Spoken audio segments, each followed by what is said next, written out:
Hello, hello.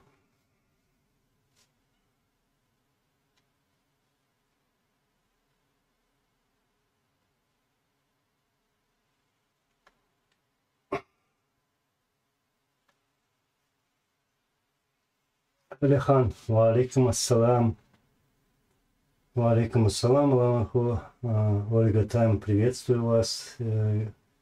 Так, greetings from Germany. Hello and welcome.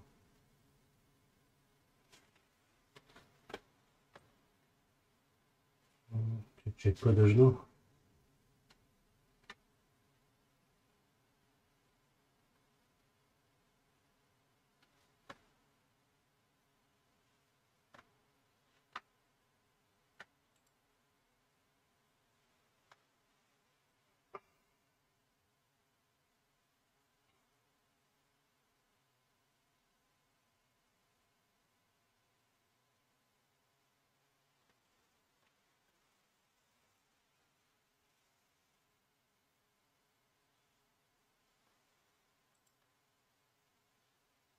Ламаху, слышно? One, two. I love your videos. Thank you very much. This is what we can do now. Yes, we are working. Так, Кавказ. Ва алейкум ассалам. Ламанхо, твой первый вопрос, пока я подойду к основной теме, пройдусь по комментариям. Ты задаешь вопрос, Анзор, отправили помощь для братьев? Да, мы собрали, отправили эту помощь, и я выкладывал эти видео для того, чтобы показать людям, что можно и нужно собирать. Ну, это часть того, что мы можем сделать сегодня здесь, находясь в других странах. Поэтому мы не хотим оставаться безучастными и стараемся хоть как, чем-то помочь людям.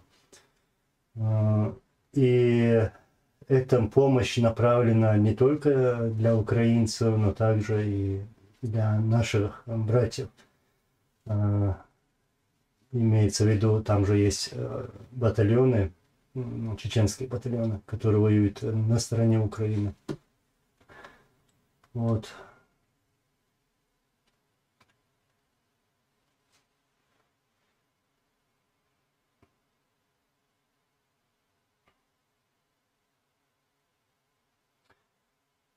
Красивый трейдер. Вы делаете благое дело за кавказцев, за русских, за украинцев, за весь мир. Но я считаю, что мы все должны это делать, каждый должен принимать участие в этом общем деле. Потому что война объявлена всему человечеству, и вы слышали эти громкие заявления российских лидеров, политиков. Вот это касается всех нас, поэтому мы все должны помогать Украине. Так, ва алейкум ассалам. Маркович Виктор. Ва алейкум ассалам, брат. Он пишет, надеюсь, помощь от чеченцев в Норвегии дойдет по адресу в Украине. Да, у нас есть канал, люди выехали, отправили. Так что все будет хорошо, помощь дойдет, иншаллах. И будем стараться помогать и дальше. И призывать людей, чтобы тоже принимали в этом участие, помогали.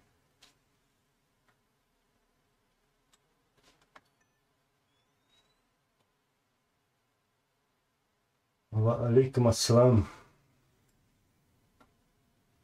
Исхан, Анзор, как попасть в добровольцы в Украине. Я сейчас не буду призывать добровольцев, потому что не имею права. Не имею права, потому что я не нахожусь сейчас в Украине. Вот, и считаю, что люди, которые, находясь в других странах, призывают добровольцев, это неправильно. Нужно поехать в Украину и там на месте призывать, вступать в ряды. Вот. Что касается твоего вопроса, Исхан, в каждой стране есть украинское посольство. Я думаю и считаю лучше связаться с этим посольством и задать этот вопрос им. Ну, конечно же, следует еще учесть, гражданин ли ты той страны, в которой ты живешь сейчас. Если ты гражданин этой страны, то тебе будет легче, потому что твоя страна отвечает за тебя, то есть страна, в которой ты проживаешь.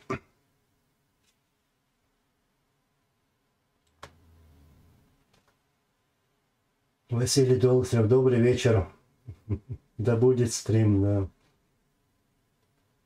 Ольга Тайм, мы тоже собираем помощь. Да, это очень важно. Важно, мы все должны помогать, как можем.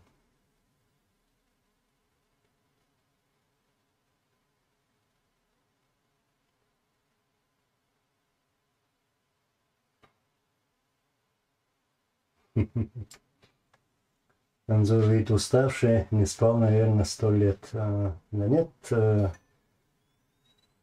силы есть, так что сил для работы хватит. Все хорошо, алхамдулилlah. Ва алейкум ассалам.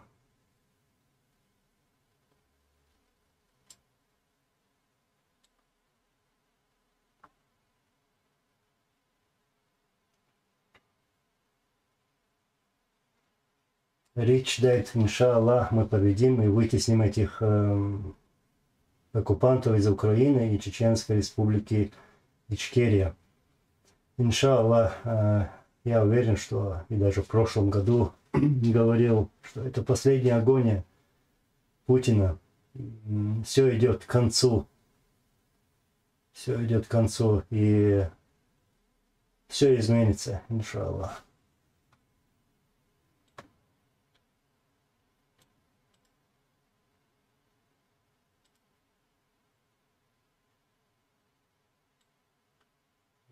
Вижу, тролли тоже тут зашли.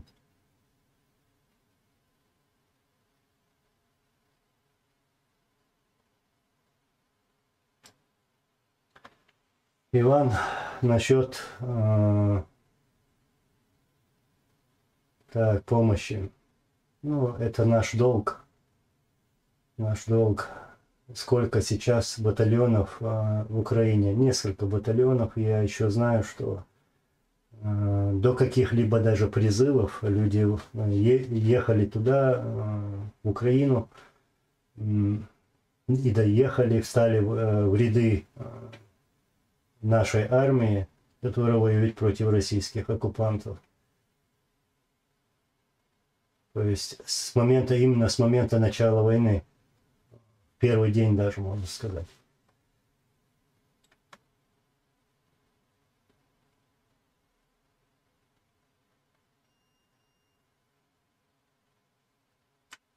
Гера Юстас.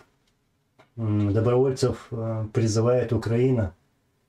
Нет, тут есть такие умники, которые, находясь в других странах, призывают вступать в ряды. Вот я и говорю, вот как подтверждают твои слова, что Украина давно призвала добровольцев, и призывать добровольцев имеет тот, который находится в Украине.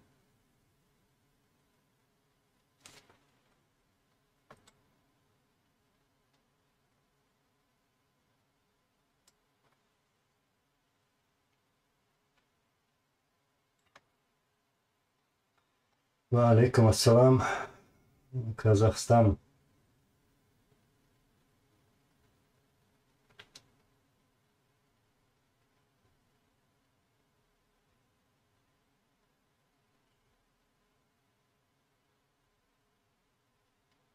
Василий Долготрев. Вот лицо нашего мира, лицемерие. Почему одна Украина с фашистами воюет, а остальные только смотрят?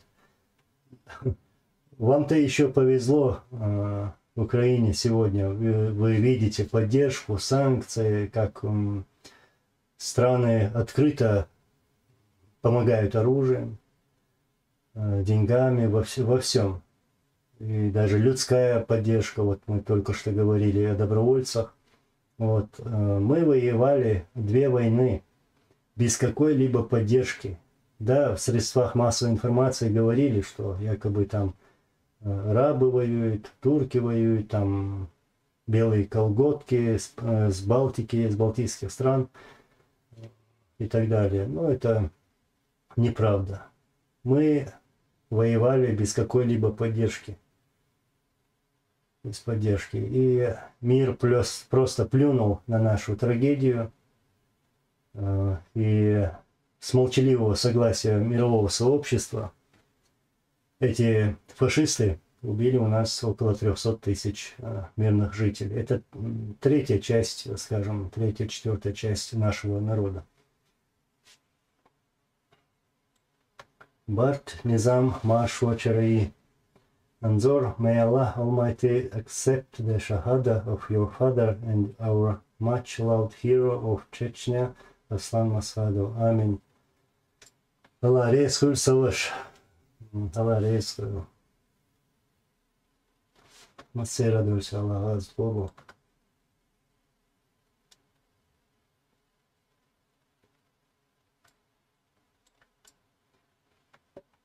Second thing. Сколько месяцев брали грозные москали? Ну, можно считать, с ноября месяца уже в Грозном шли штурмы. Ну, я отчет делаю с 26 ноября, первый штурм.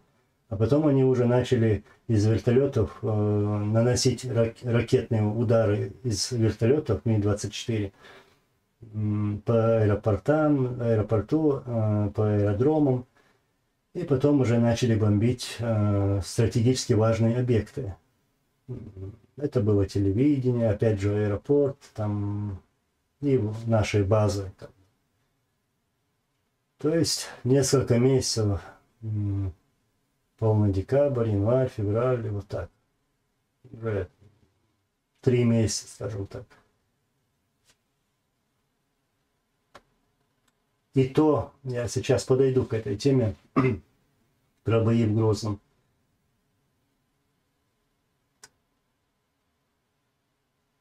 Дочитаю ваши комментарии, потом уже приступлю к этому.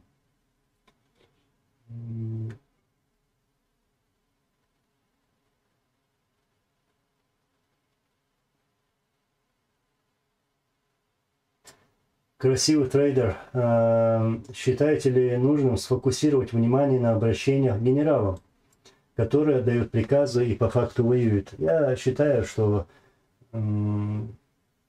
эти генералы, российские генералы, это убийцы, это террористы и фашисты. Никаких разговоров и переговоров с ними не может быть, потому что это убийца. Мы имеем опыт общения, там, переговоров с российской стороной, поэтому мы знаем, что они из себя представляют.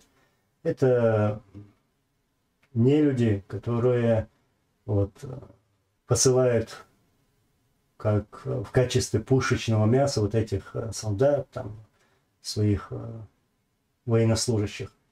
И они с ними не считаются ни с убитыми, ни с живыми.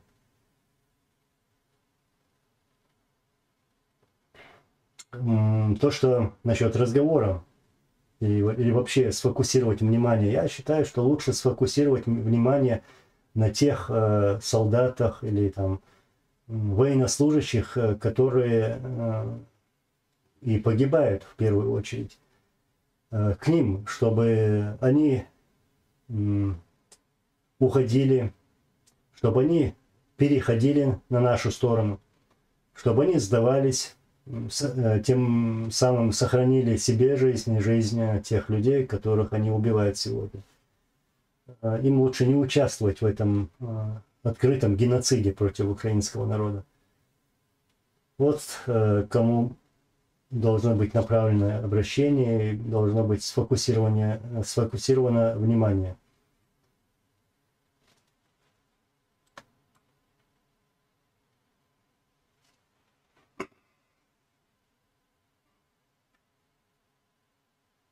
Naim nom, wa alaikum assalam wa rahmatullahi wa barakatuh. Alhamdulillah, дику. Дику. Ахмад Бесенов, wa alaikum assalam из Казахстана.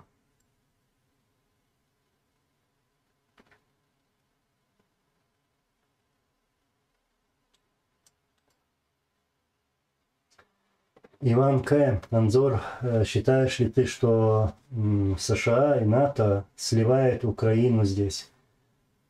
Ну да, есть такие разговоры, но я так не считаю на самом деле. Не считаю.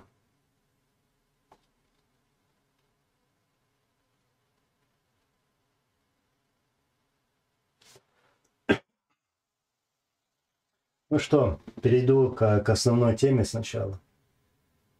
Сегодня такая дата для чеченцев. 8 марта. Именно в этот день был убит наш президент Аслан Масхадов.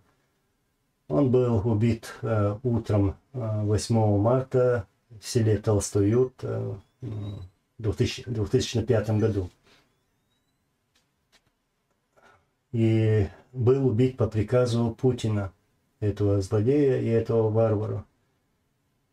И я хочу еще подчеркнуть, что он был убит именно в тот момент, когда наш президент заявил о мире, обратился к России, предложил мир и даже остановил войну в одностороннем порядке. Именно в этот момент он был и убит, наш президент. Я горжусь, что все наши лидеры, еще начиная с истории, все наши лидеры погибли в войне против оккупантов. Именно все, один за другим. Все были убиты во время боя, во время нападений, именно во время боевых действий, когда на родной земле, на нашей родной земле шла война. И погибли у нас, воюя с оружием в руках против российских оккупантов. Вот. И это убийство было самое подлое. Подлое почему? Потому что этот человек, я сейчас про Аслана Масхадова, много раз обращался к России, предлагал мир, как вы знаете, и много случаев, когда он самолично отдавал военнопленных без каких-либо условий, вот, прямо отдавал их своим родителям. То есть для России он был, скажем, благородным и достойным врагом, как это люди высказывают. Вот. Мы не забываем наших героев, мы знаем, кто наши герои. Шейх Мансур, там, Джахар Дудаев, Абдул-Халим Садулаев и другие, это все наши герои. Аллах вас поблагодарит Масейра. Я, конечно, будучи сыном такого человека, мог бы рассказать больше, наверное, но как бы по нашим законам это некрасиво говорить вот такое личное. Но я знаю, что вы тоже обо всем знаете. И хочу добавить, что российские оккупанты, российские террористы, убив его, не выдали нам его тело, так же, как не выдали тела наших братьев и сестер, тысячи братьев и сестер, которые были убиты во время войны. Вот. И тем самым запретили нам его похоронить по-человечески.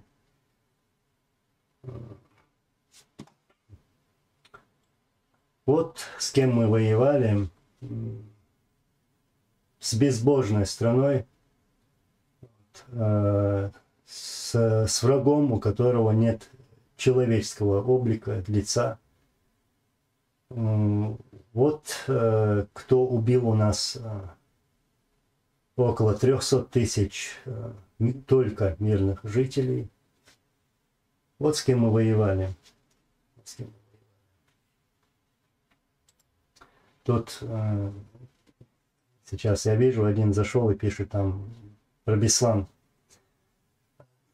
Тот, кто сейчас написал это сообщение, ему самому должно быть стыдно говорить про Беслан. Ну, видно, что человек поддерживает Путина. Путин убийца детей в Беслане. Путин убийца детей в Беслане. И эти дети в Беслане были убиты по приказу Путина. И все это знают. И знают, в первую очередь об этом говорят сами жители Осетии. Вот. А кто захватил этих детей? Это уже... Там много вопросов. Потому что люди, которые находились в этой школе, ну, захватили эту школу, должны были находиться в тюрьмах. Как они оказались на свободе, как они оказались в этой школе? Кто помог доставить оружие в школу? Как вы многие, наверное, знаете, это оружие было доставлено в эту школу Беслане еще задолго до этих событий. Вот, через все эти блокпосты и так далее. Как оно было доставлено туда. Я считаю, что это было сделано специально, чтобы очернить чеченское сопротивление. И было сделано руками спецслужб России. Но ни в коем случае мы такое никогда не оправдывали, такие действия. И всегда считали, как и говорили наши лидеры, что удары чеченских вооруженных сил должны быть направлены против оккупантов. Наши лидеры таких приказов не отдавали. Я знаю, здесь еще лучше подчеркнуть еще один момент. Это тому, кто сейчас написал про Беслан. Именно Масхадов обратился к мировому сообществу, в первую очередь к России, чтобы ему дали минимальных гарантий безопасности, чтобы он мог поехать в Беслан, чтобы как-то вызволить этих детей, спасти этих детей.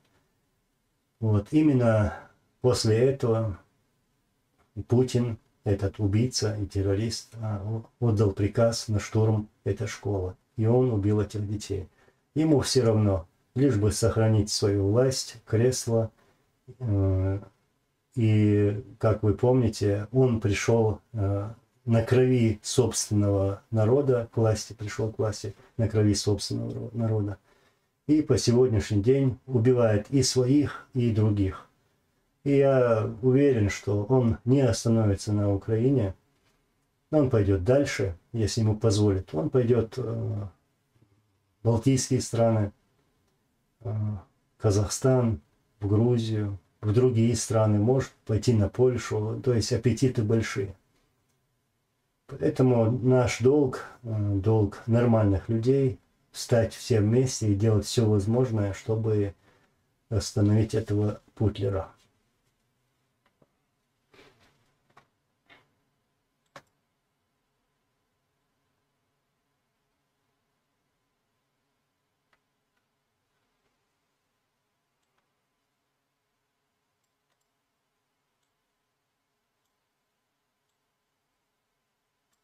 Тут сейчас недавно кто-то про генералов говорил, российских. Я, к примеру, помню встречу генерала, нашего генерала Аслана Масхадова. В то время он был начальником главного штаба. Сейчас, секунду. В то время он был начальником главного штаба. Это был январь 95-го года, когда еще шли бои в Грозном. Вот. Он встретился с российским генералом во время этих боев. И наш генерал Аслан Масхадов спросил у этого генерала, российского генерала, у Бабичева, что делать с теми окруженными российскими контрактниками. Там наши воины окружили здание, и в этом здании находились не контрактники, а российский спецназ, элитный спецназ был. И этот генерал, российский генерал, на этот вопрос лишь махнул рукой, мол, делайте, что хотите, как бы так. Когда наша сторона передала командиру этого спецназа вот эту реакцию российского генерала, он махнул рукой и ушел, то этот спецназ сдался нашим войскам. Вот. Их было очень много, и я помню, их перевезли в одно место, и когда русские узнали местонахождение этого спецназа, то они начали бомбить это место, это здание. Потом их перевезли в другое место. И опять же, когда русские узнали, что они там находятся, они стали наносить авиационные удары именно по этому месту. И, как я знаю, эти убийцы, этот спецназ, мы обменяли на тех задержанных заложников, которые были в руках у российских оккупантов, то есть на мирных жителей обменяли. Вот такие вот генералы России.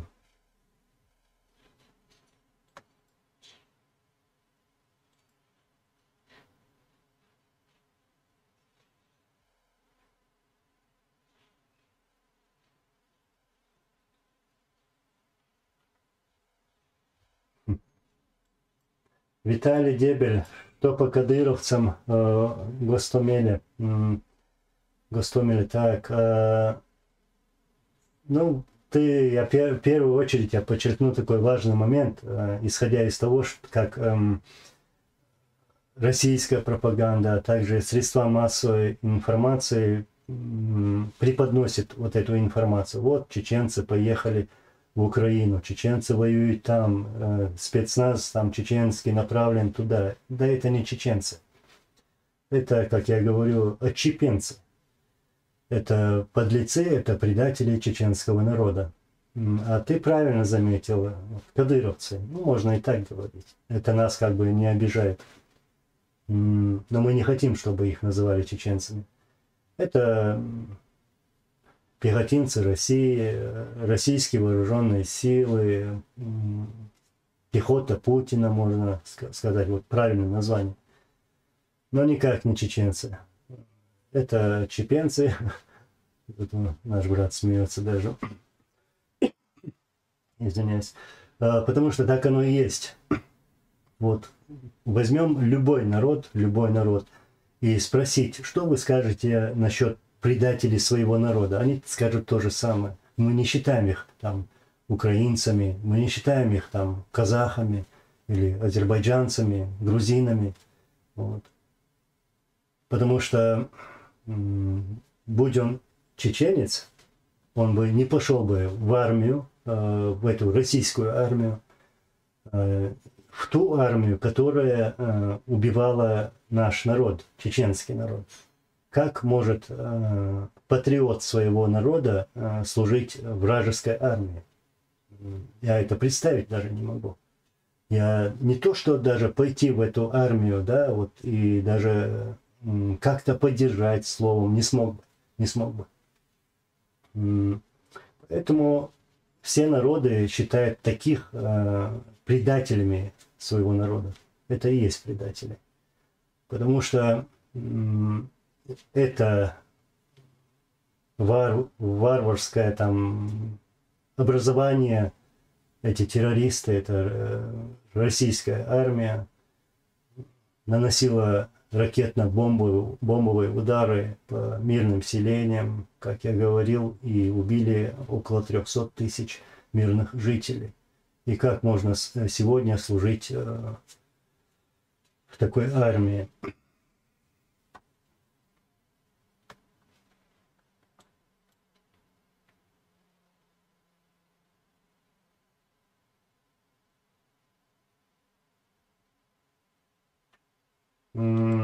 Борс в законе Анзор, ты помнишь, Масхадов, ты помнишь с Москвы, с переговоров, когда ехали Масхадов, Яндарбиев, сейчас точно не могу вспомнить, Джим Борса был маленьким, в село Солнечное они заехали, Баташ, Цверт, так, на поле Саадокш, Анзор, нет, ну, дело в том, что с Масхадовым в Москву ездил я тоже. Мы летели самолетом из Грозного и прилетели туда же.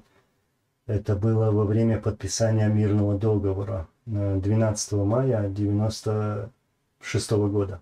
То есть я был в этой делегации тоже, которая ездила в Москву. То есть это не тот случай, который ты сейчас описываешь.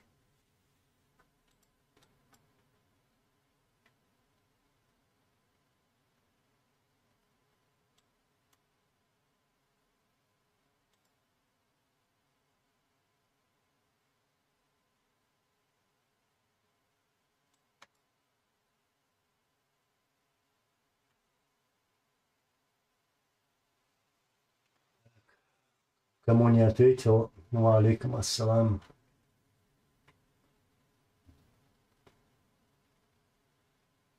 Борс в законе, да, я понял. Понял.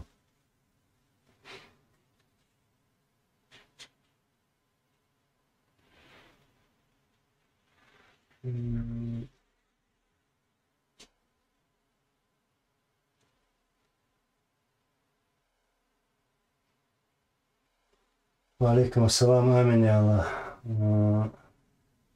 И еще вот по таким моментам. В эти дни, за последнее время мы высказали свою четкую позицию, нашу позицию чеченцев по отношению к войне России против Украины. И так коротко сейчас скажу, что мы поддерживаем украинцев и будем всегда поддерживать и будем помогать тем, чем мы можем. И мы сделали некоторые предложения с нашей стороны и готовы вместе работать в этом направлении, чтобы остановить этого фашиста. Вот. Такова наша позиция, позиция чеченцев. Мы осуждаем действия Путина в Украине. Вот. И как хотелось бы еще напомнить, что в Украине сегодня воюют чеченские герои чеченского народа, они воюют против российских оккупантов. И когда началась эта война в Украине, я даже сам лично знаю людей, которые туда поехали. Поехали, чтобы воевать против российских террористов. Но сейчас я просто на то сообщение посмотрел, потом отвечу. Вот, по этим событиям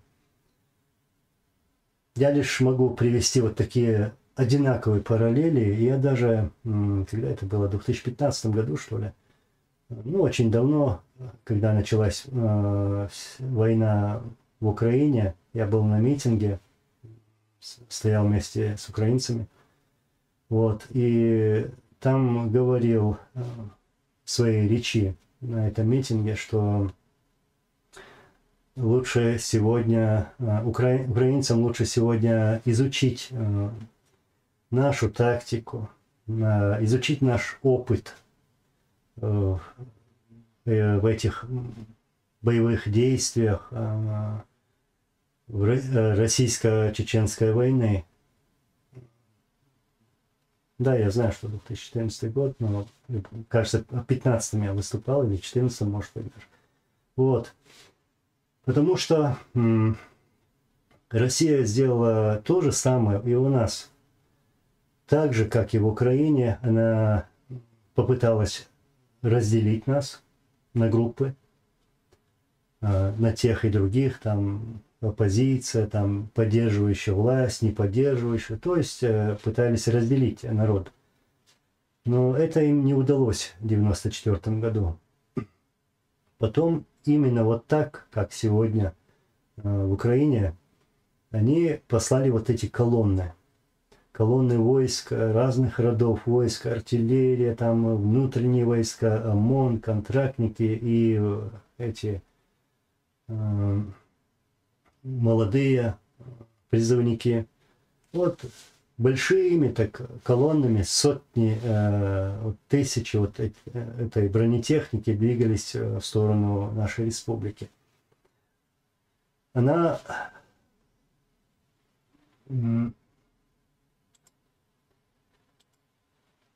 была остановлена на нескольких фронтах. Вот, там сторона Аргуна, Толстой-Юрт, Долинская, вот, это 94 год, декабрь, и шли вот боевые действия. Вот то же самое, как сегодня вокруг Киева. Позже мы их, конечно, силы были не равны, потому что оружия у нас не было, и воевали мы и с тем, что у нас было на руках. Это были автоматы Калашникова, там, гранатометы, вот. Вот такое вот добро у нас было. Потом, исходя из того, что у нас есть в руках, какое оружие у нас есть в руках, мы запустили их в город. А там уже хорошенько дали по шее, как говорится. И что настолько, что эти генералы были в шоке. Сначала они, там, эти российские генералы делали заявление, что они там,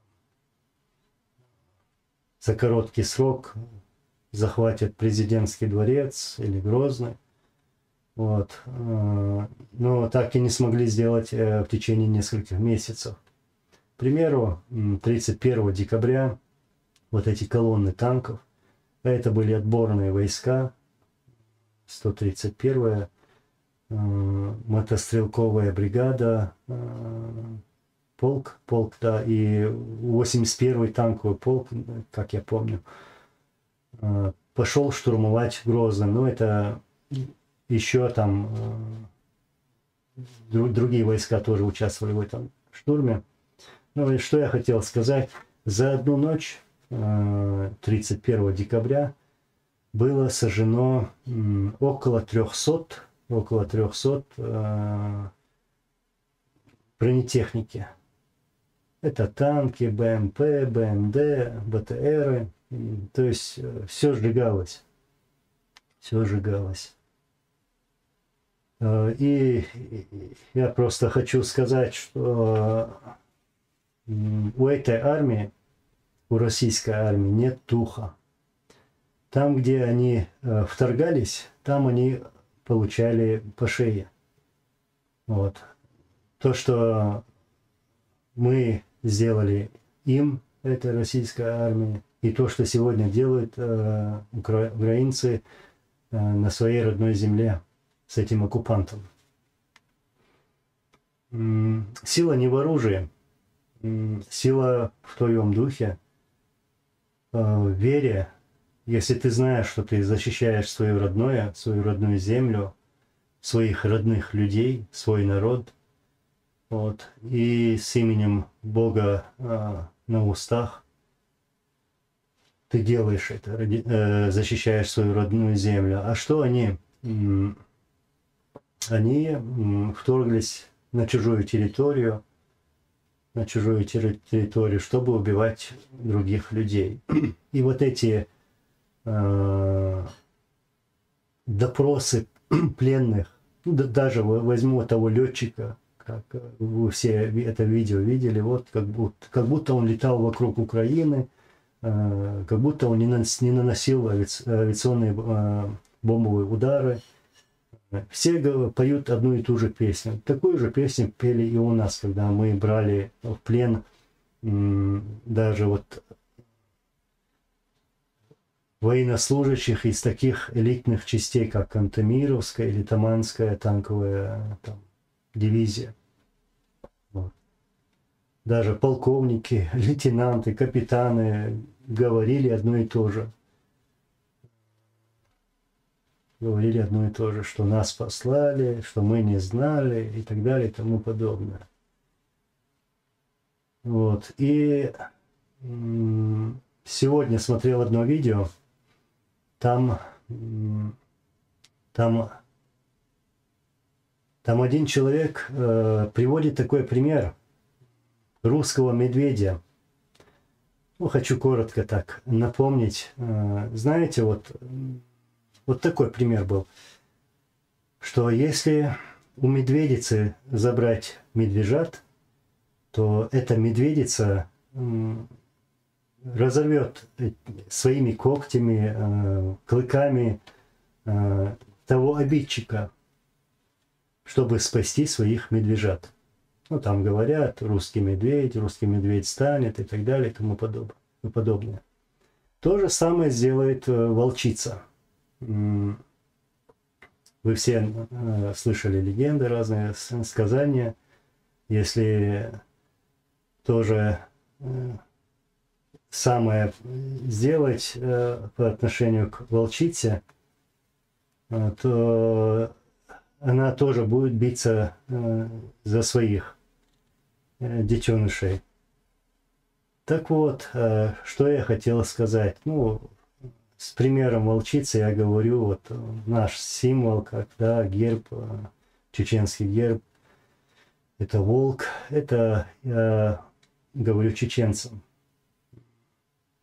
То есть я даже вот хотел бы призвать тех матерей, родителей, у которых отправили вот так сыновей в Украину, воевать в Украину, чтобы они забирали своих детей.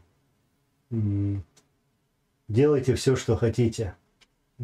Потом не говорите, что вы не знали, что вы не хотели. Пока сейчас время есть, вам лучше сделать это сейчас. Потом уже, наверное, будет еще сложнее. Пока у вас есть это время. Выходите миллионами на улицы.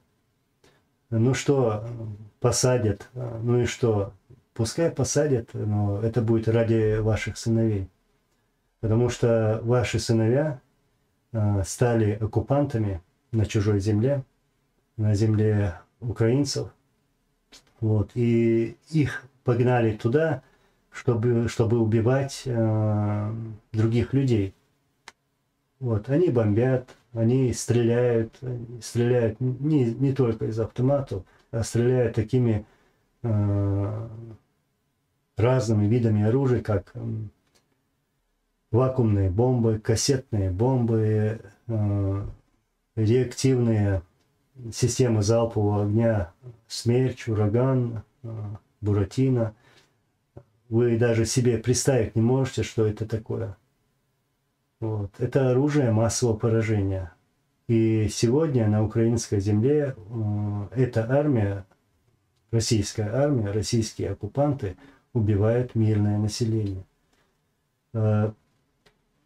Сегодня в России как бы преподносят, что вот Путин делает это для народа, что он миротворец якобы, и он послал эти войска, чтобы установить там мир. Нет, я понимаю, если бы вместо танков, БТРов, БМП, самолетов туда, в сторону Украины, ехали гуманитарные колонны с едой там или с одеждой, ну, примерно так я говорю. Хотя украинцам это не надо, у них все есть. Им этот русский мир не нужен. Вот. Путин что сделал? Он послал военных туда. Военные для чего? Военные для войны, чтобы воевать, чтобы убивать. Он послал туда своих оккупантов, разделить Украину, захватить Украину. То есть это убийца. Убийца. Еще вот вспомнил такой случай. Вспомнил случай. 95-й год, январь месяц. Прилетели российские самолеты и начали бомбить город Шали. Город Шали. И удары были нанесены по базару. На окраине города Шали был базар такой большой. И ударили именно по этому базару. Потом ударили по больнице в этом городе. В этот день они убили более сотни, где-то 200 человек, мирных жителей. Мирных жителей. Даже в интернете есть видеозаписи, сделанные вот именно, сейчас не вспомню, кажется, CNN было. Как один чеченец машет кулаком этому самолету и кричит: сейчас бы оружие, оружия нет, оружия нет. То есть со злости он машет кулаком. У него больше ничего нет, у него нет даже автомата, чтобы стрельнуть в этот самолет. Я это к чему говорю? Вот это были методы российской армии, российских оккупантов. И у нас не было ничего, чтобы стрелять по этим самолетам даже. У нас не было ни ПВО, ничего не было. Да, там пару шилок, зенитных пулеметов. Они стреляли по самолетам. И были обычные пулеметы. Вот из чего мы стреляли в самолеты и из чего мы их подбивали. А сегодня хвала Всевышнему, что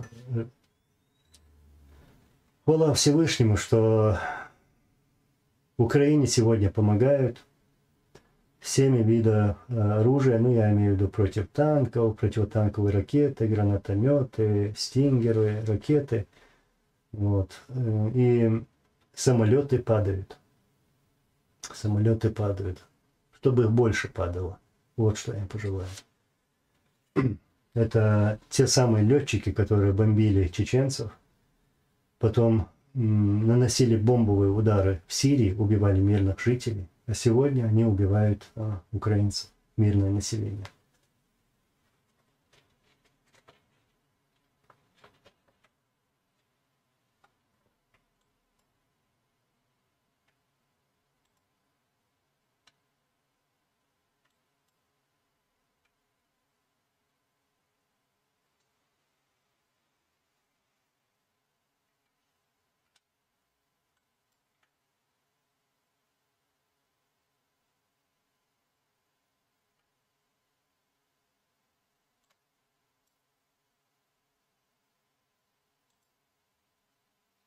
Витек Быстров, можете сказать, у вас в Чечне сколько процентов поддерживает Россию?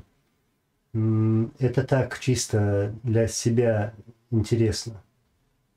Ну, нормальный человек сегодня не будет поддерживать Россию.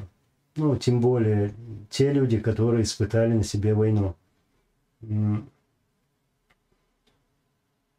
Я уверен, что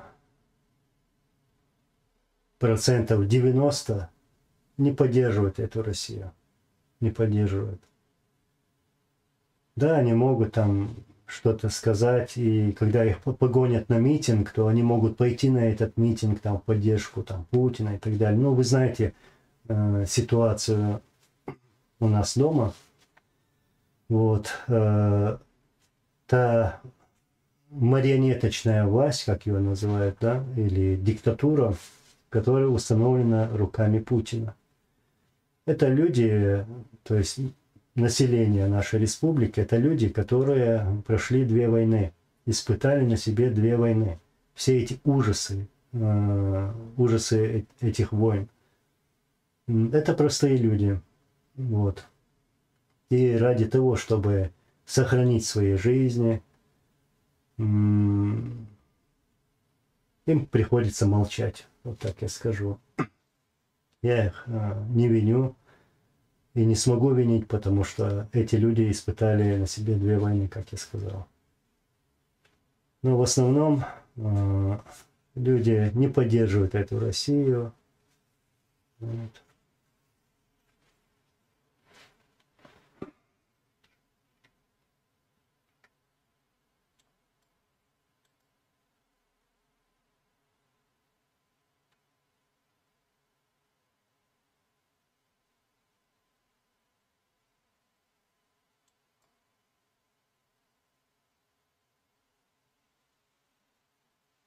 Дон Цезарь Дибазан Анзор об этом говорил еще Збигнев Бзежинский. Если Россия захочет присоединить силой Украину, то война в Афганистане и Чечне им покажется прогулкой.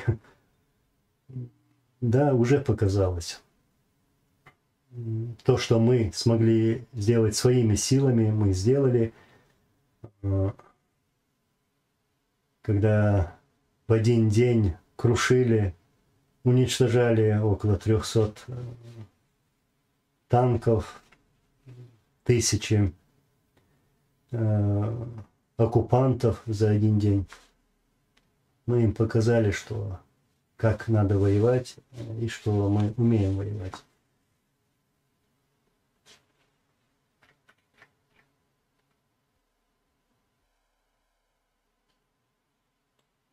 Леон, кем надо быть, чтобы идти воевать за убийцу собственного народа? Слов нет. Ну, я это всегда говорю, вот именно, как можно встать рядом с убийцей своего народа, носить их форму, эмблемы, там, звездочки, сапоги, все. И идти воевать за интересы того ушлепка, который убивал твой народ. Как может нормальный человек идти за этим ушлепком и идти в такую армию? Вот. Ну, я еще могу добавить, что сейчас у нас в чеченском обществе такое настроение, что люди уже начали открывать глаза, те, которые не понимали. Им же преподносят вот так, что вот Кадыров построил это, там Россия, Путин сделал это и так далее. Люди прекрасно уже понимают, что для чего готовилась вот эта почва, для чего давали большие зарплаты этим военным, милиционерам, которые шли в их ряды. Почему им давали такую зарплату? То есть все это готовилось для того, чтобы Путин когда-то смог бы использовать вот эту силу против какого-то государства. То есть чтобы их погнать туда в качестве пушечного мяса. Как он делал это в Сирии, как он делал это в войне против Грузии, и сейчас как он делает против Украины. Ну вот, и я сказал про настроение у нас в чеченском обществе. Сегодня люди открывают глаза, которые как-то когда-то закрыли. Сегодня они открывают, потому что они видят, что сейчас дома вот эта кадыровская преступная ячейка заявляет о мобилизации, отправляет повестки, чуть ли не до поголовной мобилизации молодых людей, чтобы отправить в Украину, воевать в Украину. Представляете? Вот. А люди, конечно, этого не хотят. Есть такие контингент людей, которые, да, действительно отправлены сегодня в Украину. Это молодежь, которая отправлена не по их воле. Действительно, они не знали, куда их посылали. Я их, да, винить не могу, сложно их винить. Когда человек не знает, и их послали туда, да, он оккупант, он российский военнослужащий, но его погнали туда. Есть такие случаи. Это молодежь. Но когда речь идет про вот этих вскормленных, как они называют себя, кадыровцев, вот я им желаю то же самое, что пожелал бы своему родному человеку, если бы он был бы вместо них. Я пожелаю ему стать удобрением для украинской земли. Вот что я могу пожелать им. Вот. Это те мерзавцы, которые унижали свой народ, которые убивали своих соотечественников в личных тюрьмах Кадырова, вот, которые издевались над женщинами. Вот. Это убийцы, это террористы. То есть ничего хорошего я им не желаю. А тем молодым, здесь я уже, да, как я сейчас говорил ранее, я лишь скажу, что чтобы их родители очнулись, посмотрели бы, где их сыновья, и пока есть время, пока они живы, сделали все, чтобы они остались живыми, чтобы они не стали оккупантами. Сделайте все возможное. Вставайте. Не знаю, мне трудно это говорить, конечно, но ради своих сыновей можно организовывать митинги тоже, я считаю. Я не хочу, чтобы кто-то даже намеком говорил бы, что чеченцы воюют в Украине. Насколько это позорно. Насколько это позорно.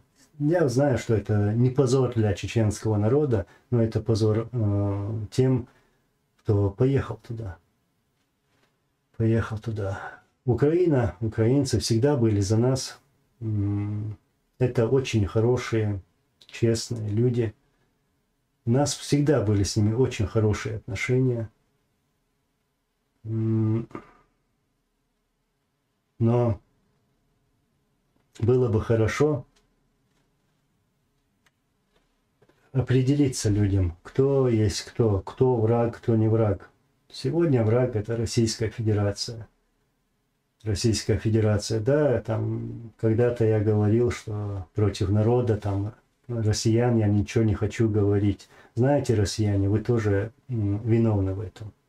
Виновны в убийствах чеченцев. Вы виновны в убийстве украинцев, грузин. Под ваше молчание совершаются вот такие преступления. Я это к чему? Потому что Путин же говорит, что вот эту войну поддержали россияне. А где вы? Где ваше слово? Почему вам не сказать, что вы эти войны не поддерживаете, не поддерживали? Вставайте. Вы же не хотите, чтобы ваши сыновья, поехав куда-то, например, в Украину или в другую страну, чтобы ваш сын стал оккупантом, чтобы его потом привезли в гробу грузом 200. Поэтому лучше открыть вам глаза и посмотреть, что сделал Путин за все эти, сколько он лет у власти, ну, за 22 года, да, что он сделал хорошего в своей стране, что он построил, чего он добился, чего он вообще добивается. Вы же прекрасно видите жизнь в самой России. Вот. как люди живут, как люди выживают, вся эта нищета. Даже при Ельцине было лучше, чем сейчас при Путине. И как говорили наши лидеры, Путин сегодня добивает эту Россию. Он ее добивает, он ее сейчас добьет. С помощью этих же россиян. Так что, если россияне не хотят, чтобы мы их обвиняли, пускай встают и скажут свое слово.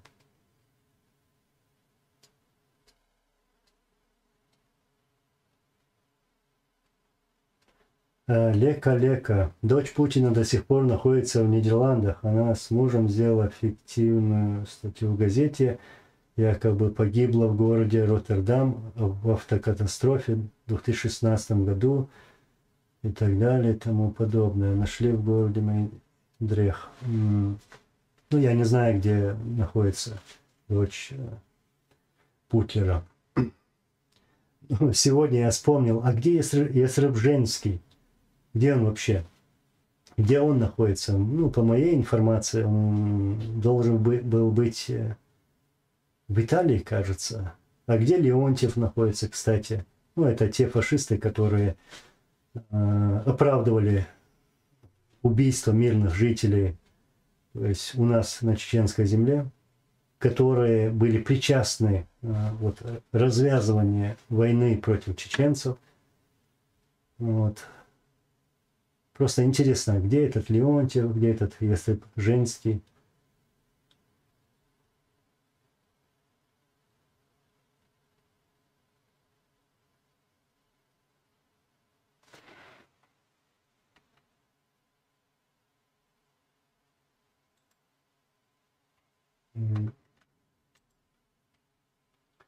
Рыжая лисичка, да,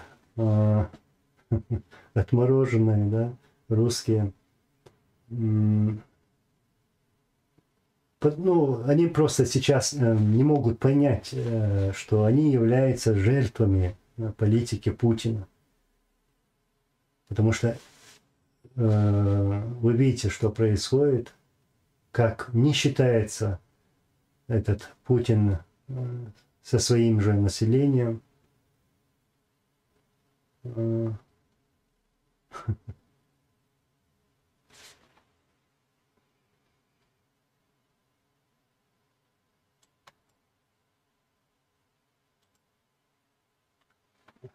Лорад Невзоров сказал в интервью, что чеченцы предали украинцев, забыв то, что они сделали для них. Я не знаю, что Невзоров говорил или говорит. Но чеченцы украинцев не предали и не предадут. Вот. Не надо такое говорить ни Невзорову, ни кому-либо в другом вообще. Мы сделали достаточно и делаем достаточно то, что есть у нас в наших руках. И будем делать. И будем делать. Так что не Невзорову говорить за чеченцев и за украинцев.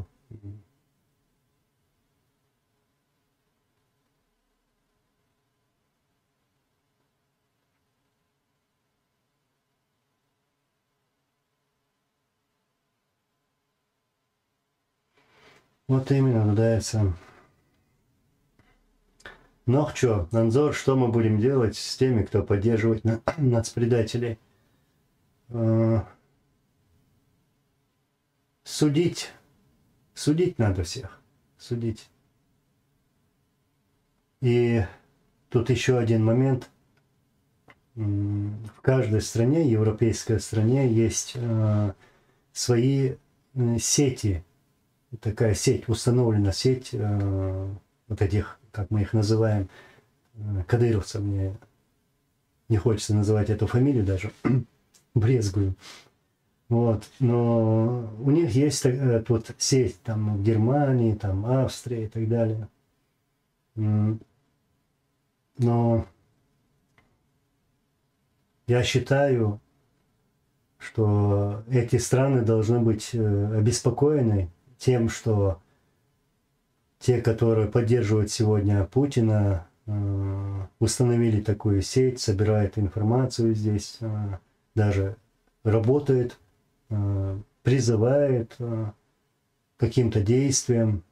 Вот. Я считаю, что эти страны должны обратить на это внимание.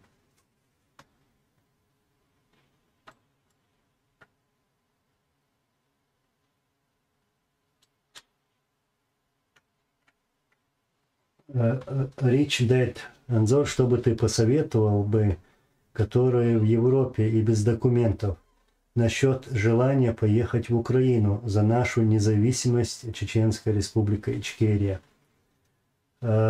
Тут некоторые играют с этим словом, со словом добровольцы.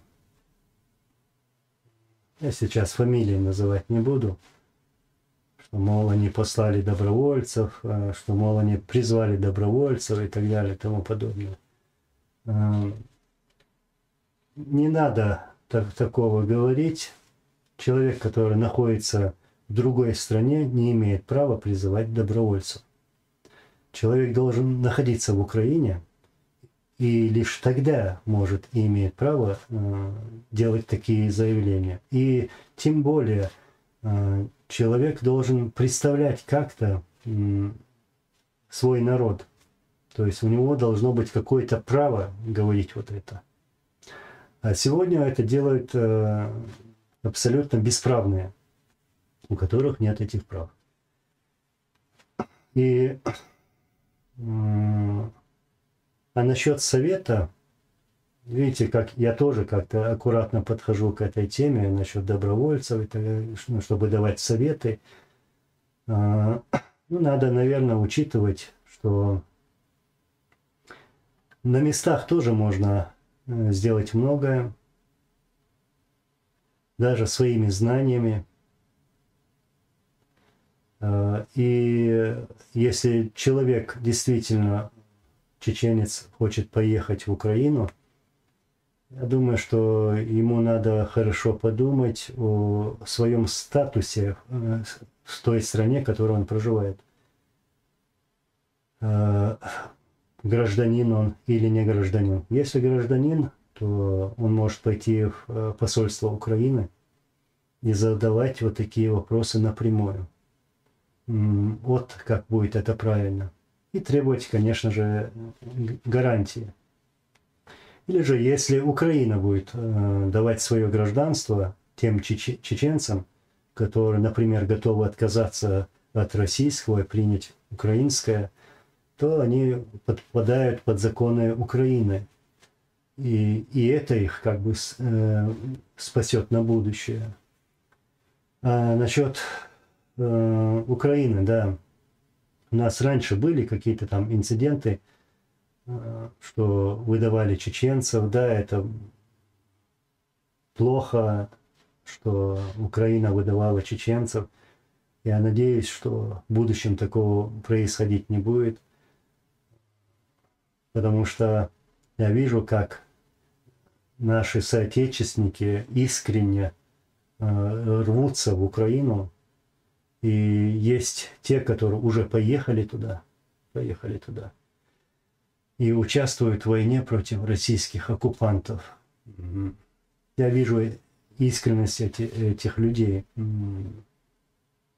Как, например, Россия же любит говорить, что вот в такой-то стране там участвуют наемники. А здесь люди едут и готовы туда, в Украину, и готовы отдавать жизнь в борьбе против российских оккупантов.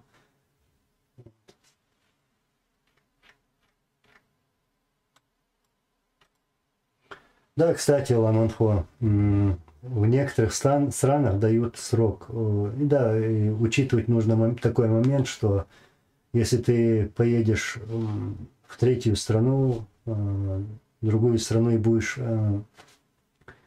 участвовать в каких-то таких действиях, в войне, то, возвратившись, например, обратно в ту страну, где ты жил, то у тебя могут возникнуть проблемы с властью, с законом. То есть и эти законы тоже нужно изучить.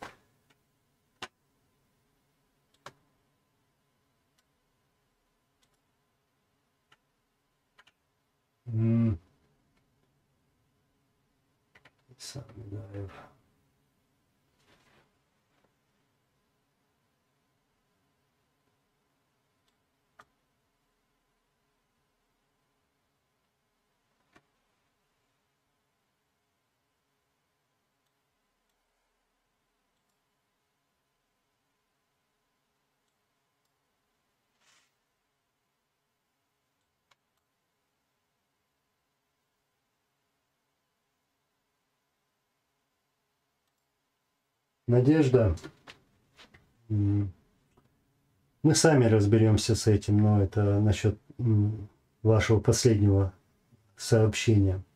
Мы разберемся с этим вопросом. Так, ва алейкум ассалам.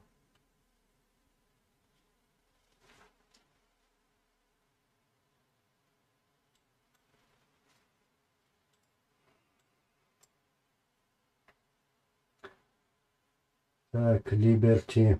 На сегодняшний день какая ситуация в Украине? Ну, в Украине идет война, как мы все знаем. Очень много убитых российских оккупантов. Я вот буквально недавно получил такое сообщение, что из одной роты в живых остался только один человек. Но это из тех, кто вошел в Украину. Ну, вот такие огромные потери в российской армии. В живой силе, в бронетехнике, в самолетах.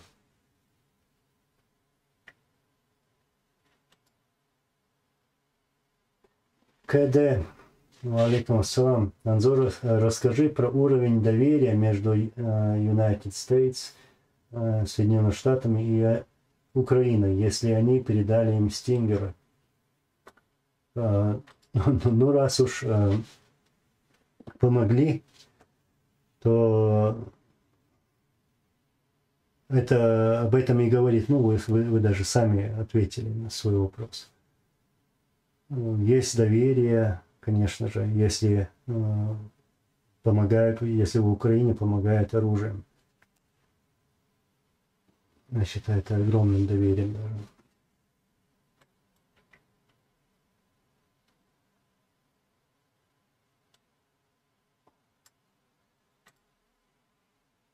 Байсенгур, чеченский. Анзор, сейчас, секунду. Как ты думаешь, мы сможем вернуть себе свою родину, Ичкерию? Уверен, сможем. Я даже давал несколько рецептов для больных людей. А у нас действительно в нашем обществе есть такие больные люди, пару человек, которые никак не могут излечиться, болеют своими амбициями. Вот. У них болезнь, не лечится. Вот. Надо как-то, к чему я всегда и призываю, чтобы наше общество было единым, чтобы было единым. И нужно избавиться от этого марионеточного режима, к примеру, на нашей земле.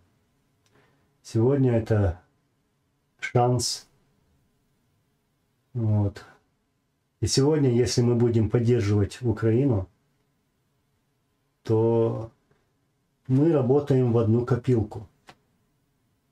Тот же враг, тот же Путин, тот же этот ушлепок, трус Кадыров. Вот. Поэтому, помогая сегодня Украине, ты помогаешь в установлении стабильности мира Ичкерии, на своей земле. Ну, победа скоро будет, иншаллах. Я больше даже, чем уверен в этом.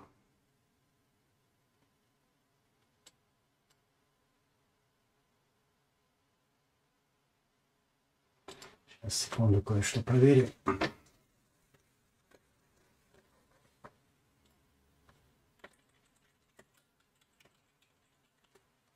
Одну информацию.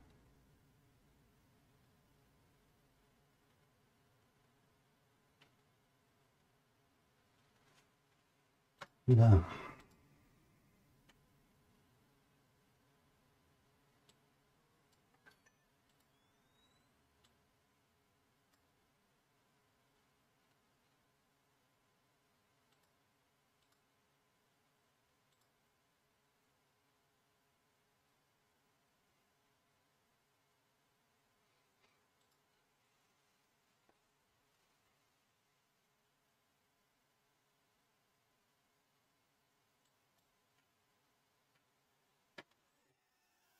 Либерти. Так, Анзор, у меня еще один вопрос. Как, по-твоему, нужен ли нам единый лидер?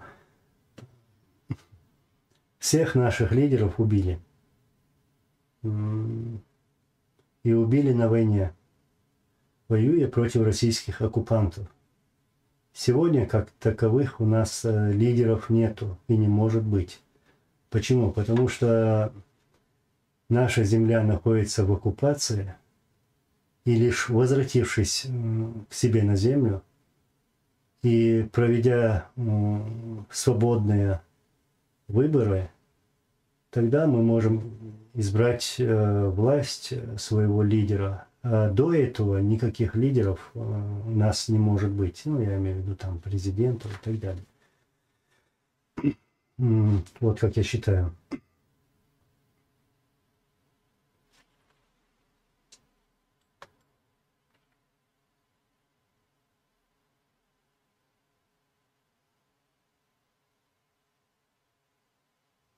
Аслан Алиев, валейкум салам. В Телеграме есть канал, Низам Channel.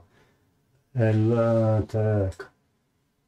С твоей фотографией он не фейк, официальный канал. Это официальный твой канал? Да, это мой официальный канал. Да.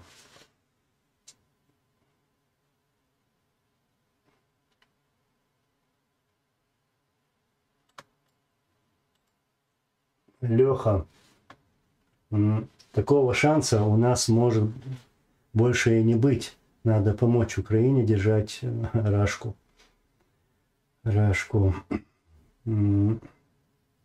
Вот я и говорю об этом. Сегодня у нас появился такой шанс. Да, мы ждали шанса своего, чтобы как-то изменить ситуацию на своей родной земле. И я уверен, скоро Путина не будет. Там грядут большие изменения. Теперь он в панике, в агонии, даже не знает, что делать. Вот. Так что скоро ждите.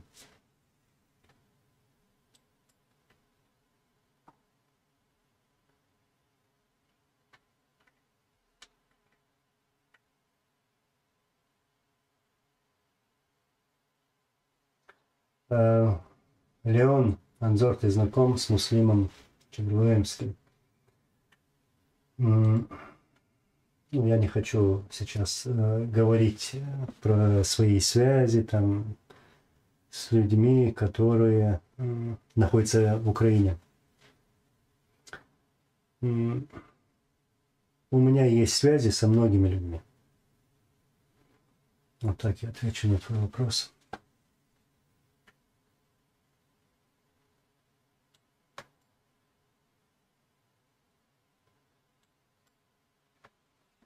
Ольга Тайм, Анзор, если бы нам так помогли оружием и войны в Украине сейчас бы не было, и наши все живы были бы. Я эту Европу и всех остальных стран потерял сообщение. Сейчас.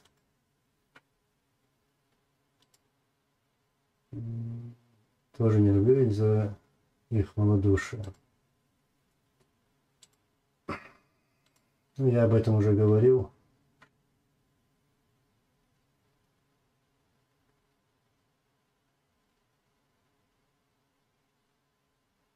Маркович Виктор.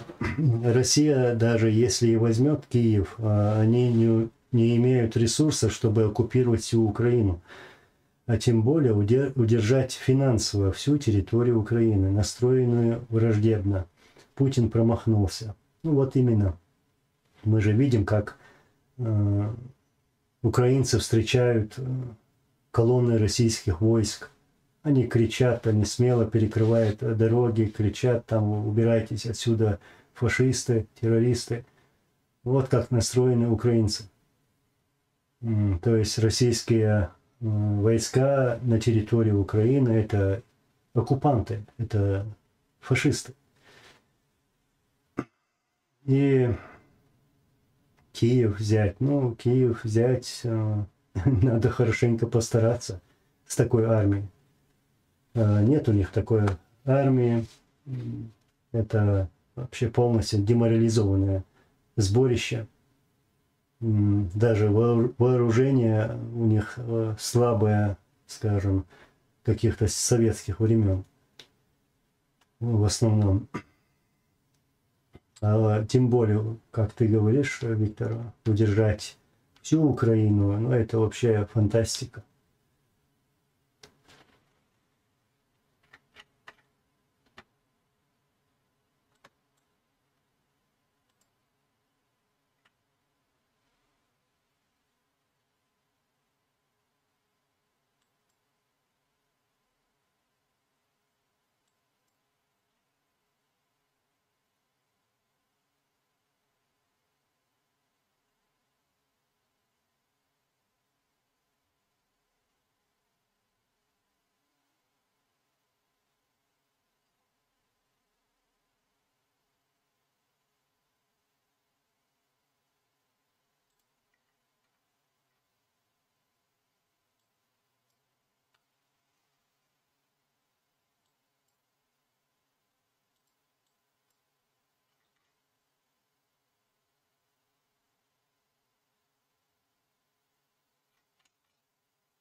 Варя Б.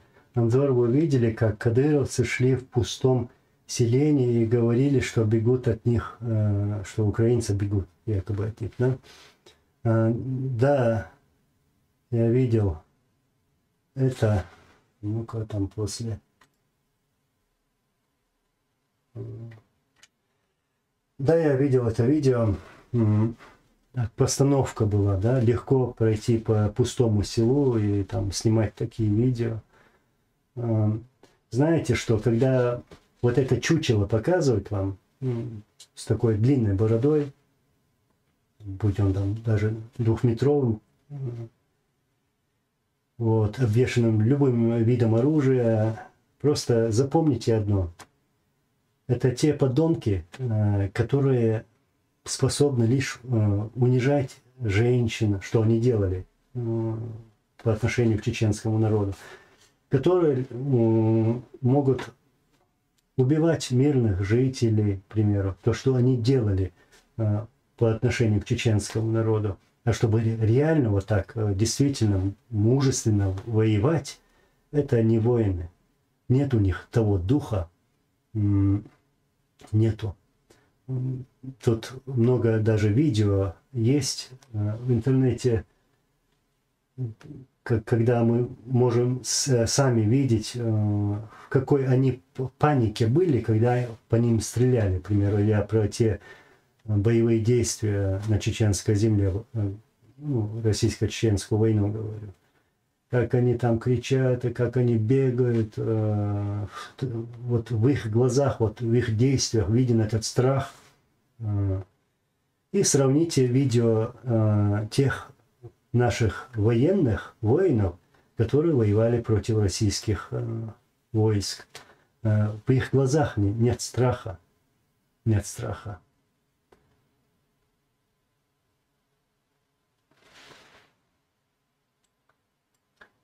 А, Андрей Джорджия пишет, на что ты несешь.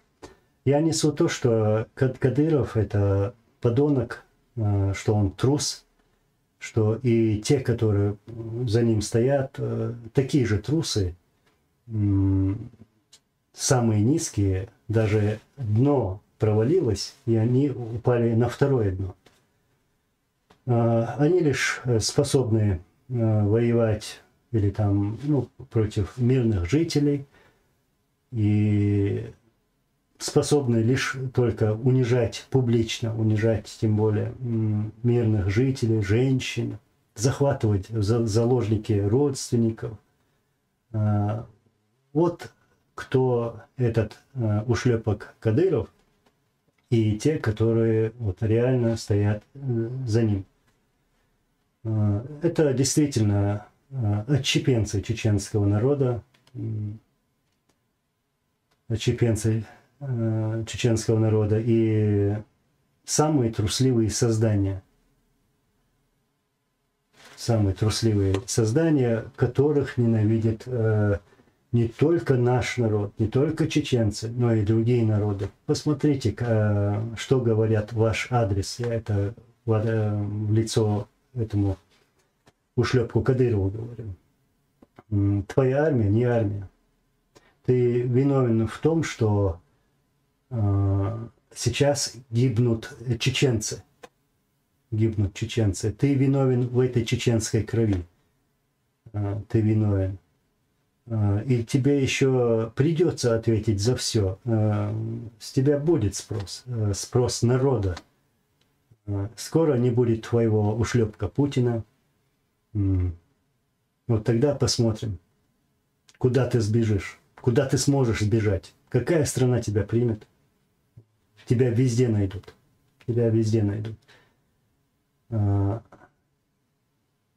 Единственная страна там, наверное, куда ты сможешь поехать, это Сирия, к Асаду своему, где-то убийце, такому же ушлепку, как ты сам.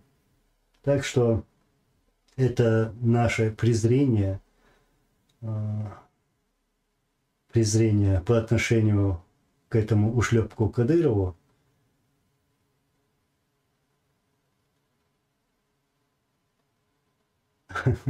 Леха, вот именно. Это трусы. Ни один мужчина не будет унижать других людей, не будет унижать простых людей, тем более женщин. Это существо безмозглое, у которого в черепной коробке отсутствует серое вещество, показывает этими действиями, показывает свою трусость. Трусость, какая была у его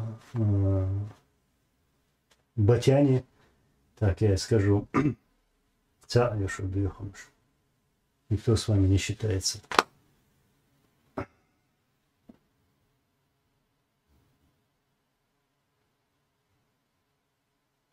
Да, Кадыров есть самый натуральный шайтан.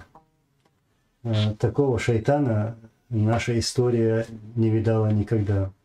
Он переплюнул даже такого мерзавца, как его там, вечное имя забываю, Мазлакаушаева. Я буквально недавно в каком-то эфире еще говорил, если ты... я не люблю вот такие вещи на самом-то деле говорить, как бы это не наш уровень, но иногда надо порку сделать таким существам. Вот почему я говорю. Я буквально недавно говорил, если,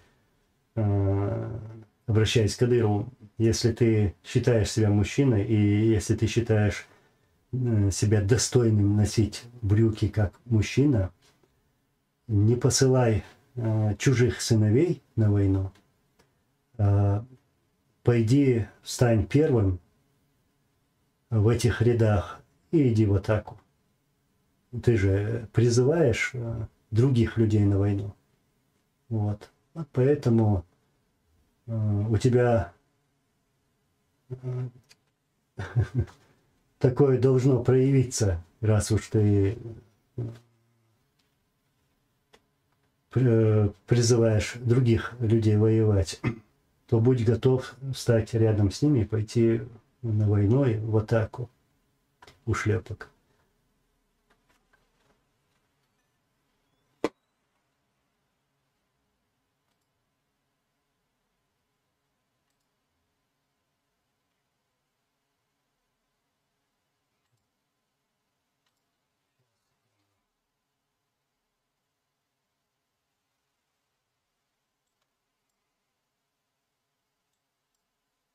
Маркович Виктор, Анзор, украинских СМИ была информация, что кадыровских там, киллеров, которые планировали убийство Зеленского, спецслужбы Украины уничтожили по наводке сотрудников ФСБ. Что скажете об этом?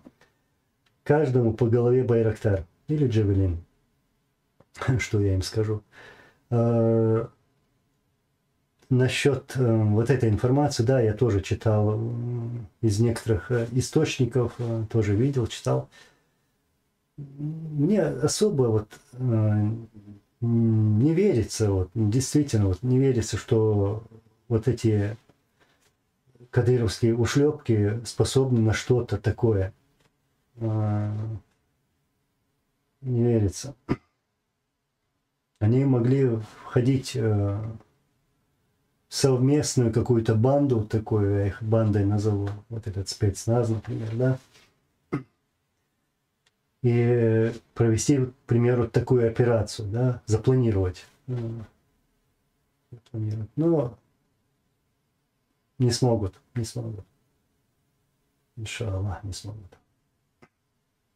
Меня радует, что любовь и отношение украинского народа по отношению к своему президенту. Вот эта поддержка. Как они его уважают, как его искренне вот любят, поддерживают. Вот эта взаимность. Так что украинцы еще покажут. Это еще начало, видимо.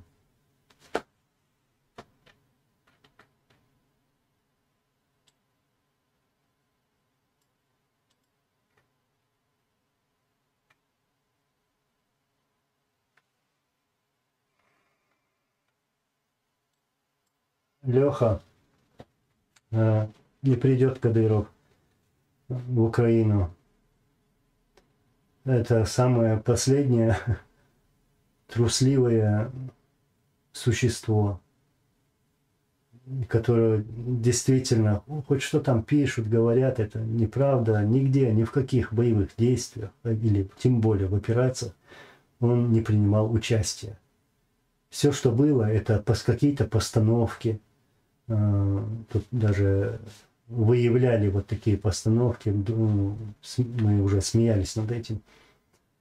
Вот что максимум он может выдавить из себя. Это не мужчина, это действительно шайтан, это просто подлец, и даже слова не нахожу, который способен только прибегать к таким самым мерзким и подлым действиям, как захваты заложников, захваты родственников, унижение женщин.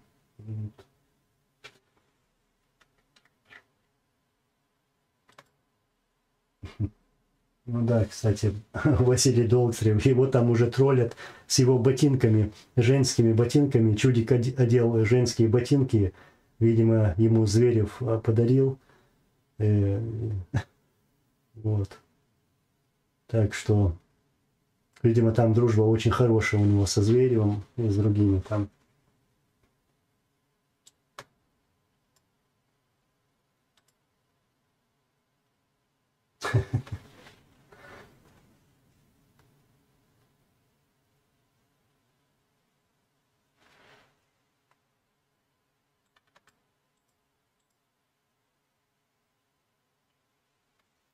Вот.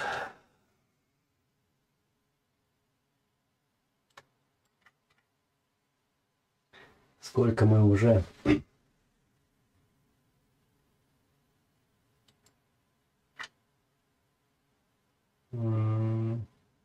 Полтора часа. Ну ладно, еще чуть-чуть посидим вместе.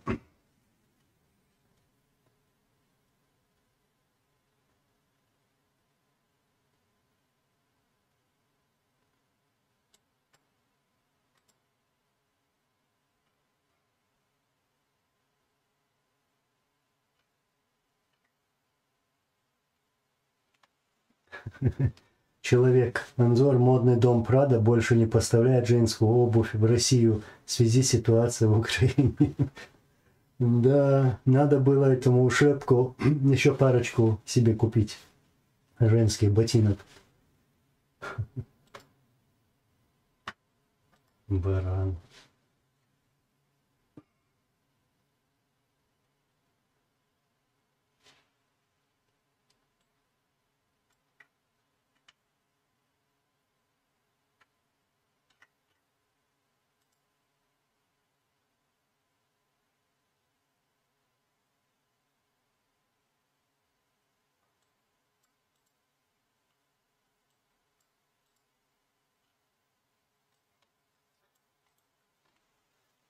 Ну, сейчас про этих кадыровцев, да, много говорят о них, там, ну, на самом деле я про этого чудика там я говорить не хочу, если честно, тем более даже и про тех, которые стоят рядом с ним, это одно и то же, вот, переходы. Иногда так, иногда про них говорю. Но вот когда средства массовой информации вот преподносят это, что это самые боеспособные, что они там самые лучшие в российской армии, как бы так, краповые береты, там голубые береты. Но знаете, а трусость внутри у них есть, вот эта трусость у них присутствует. Даже вот те факты, которые я говорю, нормальный человек, мужчина, не будет унижать мирное население, ну, тем более женщин. Вот. И каким он воином он может быть вообще после этого. Вот что представляет вот эта армия. Говорят кадыровцы. Для меня это российская армия, это российские террористы.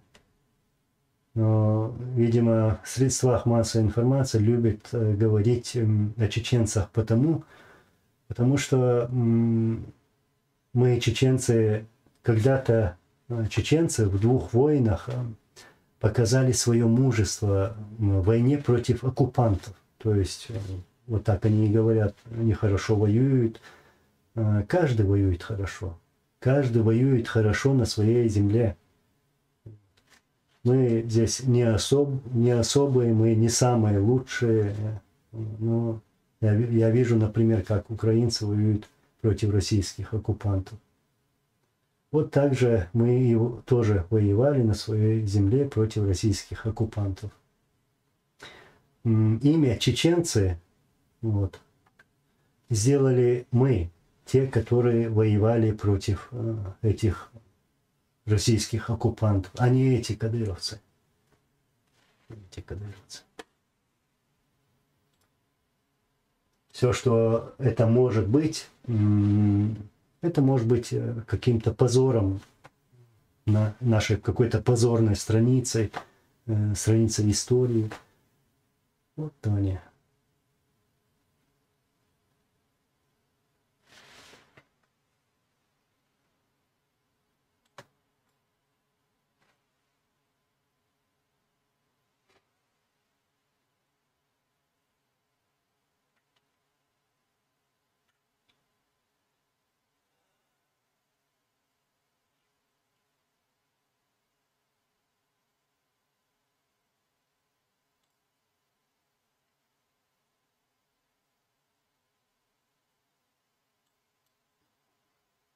Ольга Тань. Анзор, неужели мои молитвы дошли до Всевышнего? Я скоро хоть на старости лет вернусь домой. Каждая наша молитва доходит до Всевышнего. Вот. И вернемся обязательно. Все к этому идет. Все вот меняется. Все изменится к лучшему. И обязательно вернемся, иншаллах.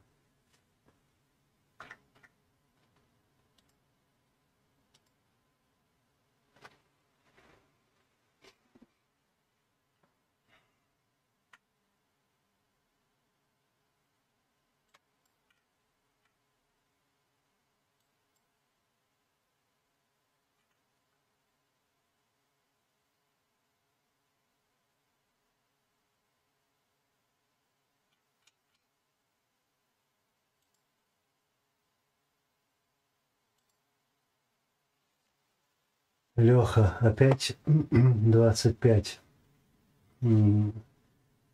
Кадыров уже говорил, что мечтает умереть за Путина, что он дома сидит. Вот реальный шанс. Ну,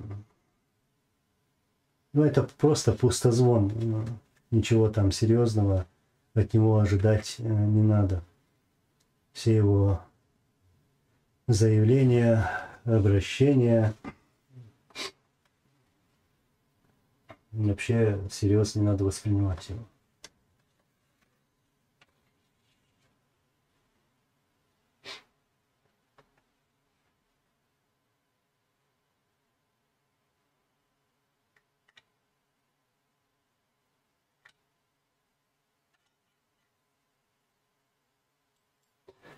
Ну вот, я, наверное, сейчас к концу буду подходить. Я еще хотел бы добавить. Сегодня 8 марта. Это день убийства нашего президента Аслана Масхадова. Но я не хотел вот выделять эту дату как бы сегодня, потому что из-за того, что происходят такие события на Украине, я к этому отношусь с первого же дня, отношусь как будто это происходит на моей родной земле. То же самое, такое же отношение. И болею за вас, и приношу соболезнования всем тем, у кого были убиты их родные. Поэтому для меня, что своя боль, что вот эта боль Украины, для меня она одинаковая.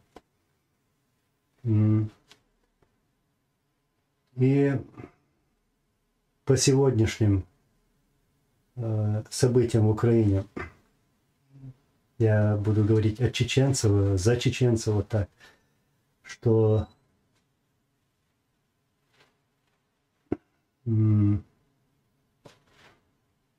каждый чеченец должен принимать участие в помощи украинцам сегодня, тем, чем они могут.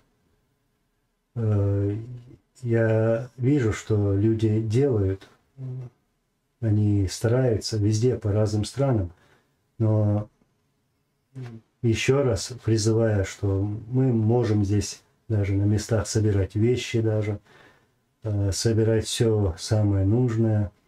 У меня даже есть заказы от людей, которые сейчас воюют в Украине против российских оккупантов.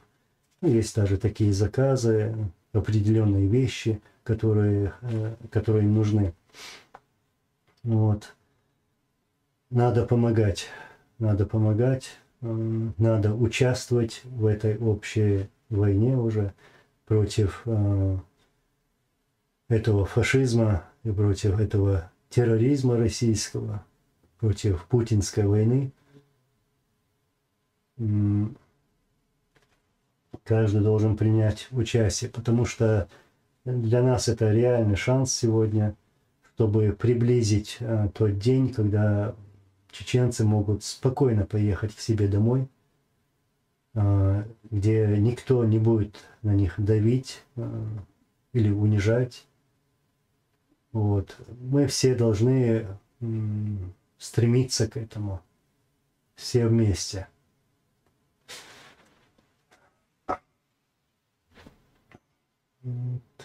Что я хотел в первую очередь сказать. Ну да, еще раз подчеркну, что у нас тоже есть хороший опыт в 2 войнах. И люди с опытом могут сегодня помочь Украине. Да, есть такая часть людей, которые уже поехали туда и участвуют непосредственно в этих событиях, в войне против российских оккупантов. Алла рейсхуил, Алла масередор кобала азвот.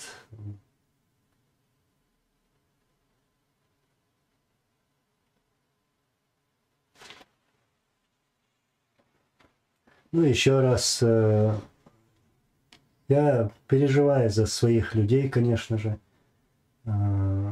за свой народ, потому что являюсь частью этого народа.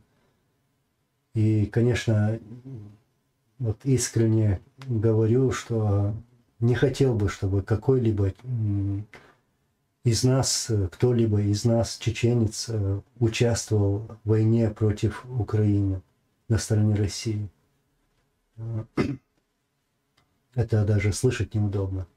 И поэтому я делаю все возможное, чтобы призвать таковых отвернуться, уйти из этой проклятой армии российской, бежать, переходить на сторону Украины, сохранить себя, свою жизнь от позора, потому что это не ваша война. Как она может быть вашей, если в рядах, вы сегодня находитесь в рядах, которые когда-то убивала твой народ. Вот. Так что уходите от этого ушлепка, этого предателя, этого мерзкого существа, от него уходите. Яхдатся. Шухуазот дагершту. Шенте один агдит стелешу. Слишком быстро они тоже забыли, вот эти кадыровцы, что делали русские по отношению к чеченцам. Видимо, память у них коротка. Поэтому лучше оставьте этого ушлепка, этого Кадырова, этого труса. Спасайте свои души лучше. Валикум ассалам, рамтуллах, баракату. Хасан Халитов, маршво. Алла рейсфил, Алла обал дольце масера, газват, вала докбукуэш, хорана, кертара и дуэ. Алла газват обал дольце масера. Вала биц, хунхан бомой, вайком. Хунхуай бо дук, така дук ца, дук баца бам и ца шейтан басайо на и бюхун шаюк мадердич. Ну, алхамдулилlah, хунхуай халахилла, бабу, хирабу, иншаллах. Тулам вега хирбуасан. Ой, буалби бунсантия.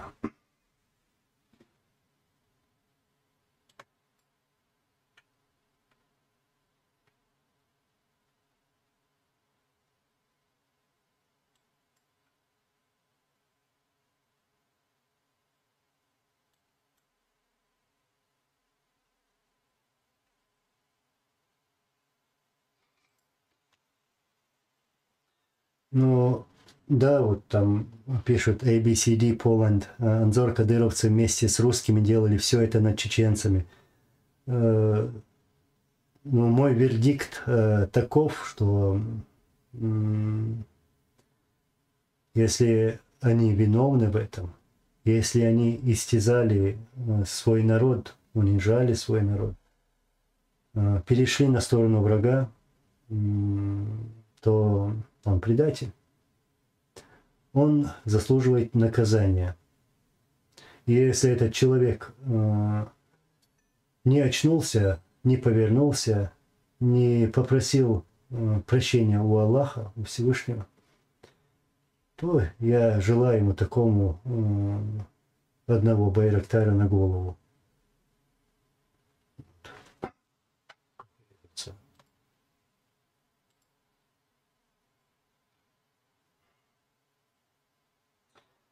И еще, кстати, сегодня 8 марта тоже трагическая дата для балкарцев. Их тоже выселяли с родных земель. Их выслали 8 марта, нас тоже выслали 23 февраля режимом Сталина. То есть совершили такой геноцид в то время. И всегда они нас выселяли, наши народы, и, как я говорил, балкарцев 8 марта, чеченцев, ингушей 23 февраля, и другие народы выселяли в самые холодные страны, в степи Казахстана. Вот чего хорошего мы видели от этой безбожной страны.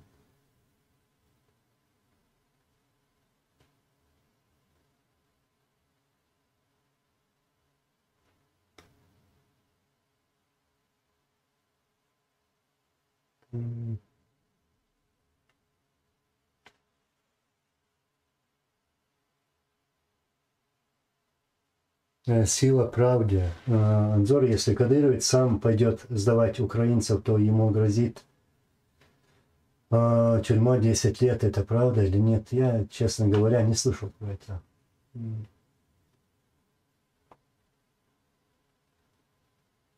Не слышал.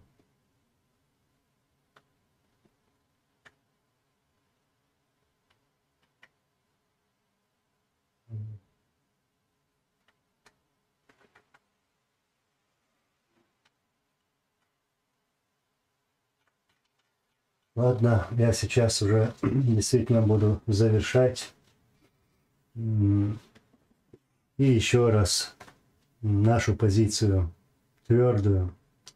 Мы за Украину были и всегда будем. Будем делать все возможное с нашей стороны. Мы не хотим, чтобы этих отщепенцев называли бы чеченцами, которые пришли с российской армией против Украины.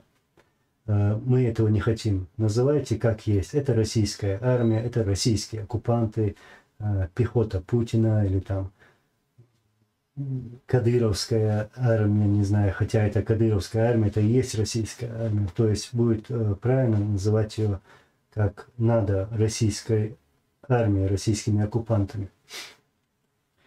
Вот это наша позиция. И к своим соотечественникам это наш шанс. Помогайте, делайте все, что можете для украинцев, для Украины, для общей победы.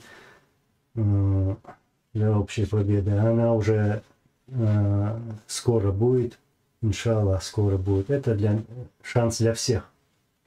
Не только для чеченцев, но и для других, для грузин, для литовцев, латышей, эстонцев, поляков, казахов, для всех.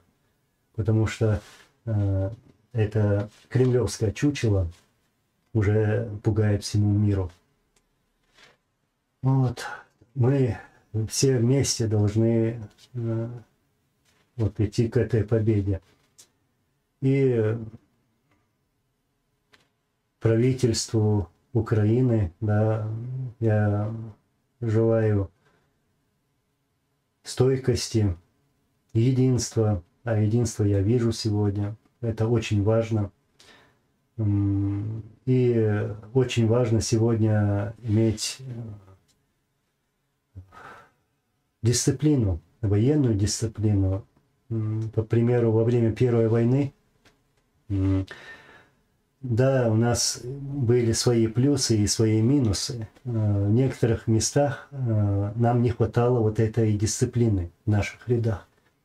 Дисциплина, когда подчиняется командиру, уважение к этому приказу, да, где-то наш доброволец мог покинуть пост,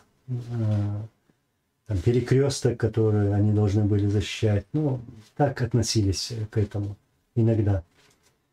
Это наши минусы. И наша сила была в том, что присутствовал вот этот дух, наш дух народа, была поддержка от народа. Не имеет значения, сколько у тебя ракет или вооружения, не в этом сила, а вот именно сила в духе, в твоей правоте и то, что ты находишься на своей земле. И это помогает одержать победу. И я уверен, что Украина выстоит. Сколько бы они там ни послали бы, пускай даже пошлют 1 миллион своих солдат, это тоже не будет результатом для победы Путина. Нет. Они уложат своих сыновей. Вот. А украинцев я знаю. Украинцев я знаю. И все по воле Всевышнего будет хорошо, наступит мир, справедливость, и пойдет этот фашистский режим российский. Так, и концовка у меня, пару минут есть. Сейчас я отключу этот телефон на себя. Это отвлекает. Своим соотечественникам пора уже еще, да, я вижу, есть результаты за этот год. Вот эти встречи, вот это общение. Все это, конечно, не выставлялось на публику, но было проведено много встреч, и реально мы идем к этому единству.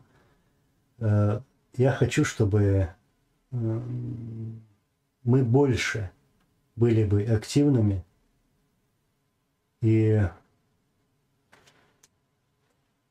стремились, чтобы у нас это было единство и дисциплина тоже, что очень важно.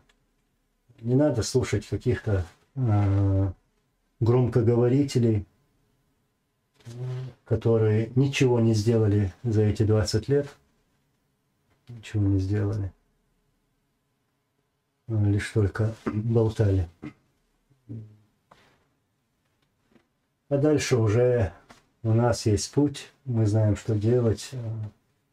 Аллах нам, иншаллах, поможет. Это последняя агония, это последнее телодвижение этого ушлепка кремлевского.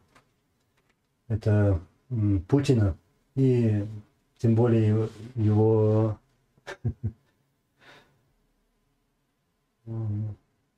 не знаю даже слово какое подобрать. Я прокодырил. Хорошо. Спасибо, благодарю. Все будет хорошо по воле Всевышнего. Ва алейкум салам ва баракатуху. Всем желаю мира.